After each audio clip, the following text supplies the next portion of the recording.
ఇక లోపల చూపిద్దామంటే మనకు పర్మిషన్ అయితే లేదండి.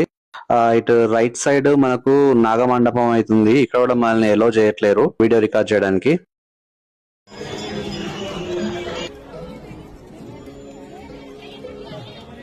సో ఈషా ఫౌండేషన్ స్థాపకుడు సద్గురు గారు అయితే ఈ విగ్రహాన్ని రూపొందించారు.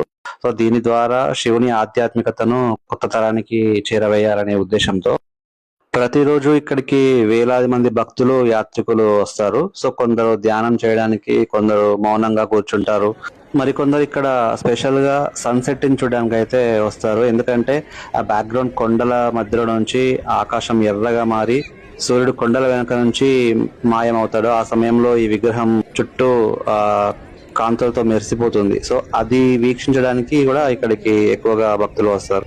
అంతేకాకుండా ఇక్కడ ప్రతిరోజు సాయంత్రం 7 గంటలకైతే లైట్ షో ఉంటుంది. అది ఇక్కడ హైలైట్. సో అది వీక్షించడానికి ఇక్కడికి చాలా మెంబర్స్ వస్తారు.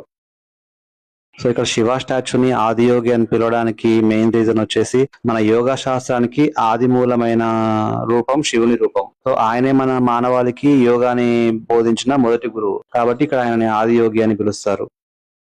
సో ఈ విగ్రహం మొత్తం 112 అడుగుల ఎత్తులో నిర్మించబడింది. దీనికి కూడా ఒక రీజన్ ఉంది. యోగాలో చెప్పబడిన 112 మార్గాలను సూచిస్తూ ప్రతి అడుగు మనలోని ఒక అంతర్ముఖ ద్వారం లాంటిదని తెలియజేయడమే ఈ విగ్రహం యొక్క ముఖ్య ఉద్దేశం. ఇక్కడ మీరు భారీ నంది విగ్రహాన్ని అయితే చూడొచ్చు.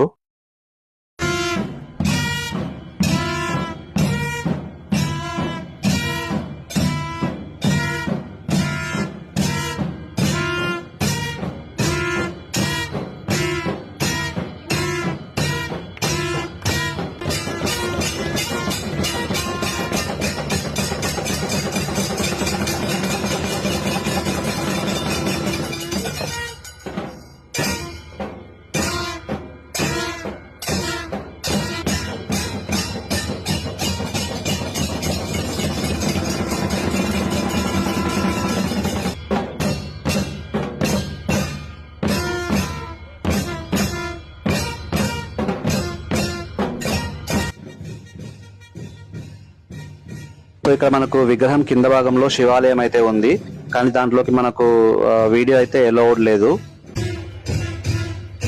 చూడండి శివయ్య స్టాచ్యూ దగ్గర నుంచి చూస్తుంటే ఎంత బాగా అనిపిస్తుందో. ఆ 112 అడుగుల విగ్రహం, మెడలో దండ చాలా బాగుంది.